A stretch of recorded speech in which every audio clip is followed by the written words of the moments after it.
अस्सलाम वालेकुम dear parents, specially dear mothers. कैसे हैं आप सब लोग? आई होप आप सब ठीक होंगे। ये मेरा बेबी है, इस टाइम पे इसकी एज 2.5 मंथ है।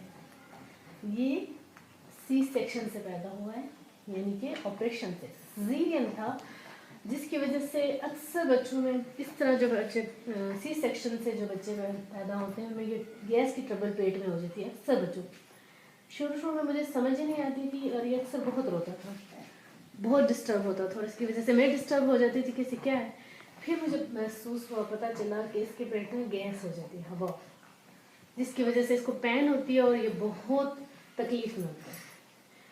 फिर मुझे इसका सलूशन ये पता चला जो मैं आप लोगों के साथ शेयर करना चाहती हूँ, वो ये है कि इस एज में और स्पेशली सी सेक्शन से पैदा होने वाले बच्चों के साथ ये ट्रबल होती है 3-4 मंथ तक, क्योंकि बच्चा अपने बॉडी को पूरी तरह मूव नहीं करता।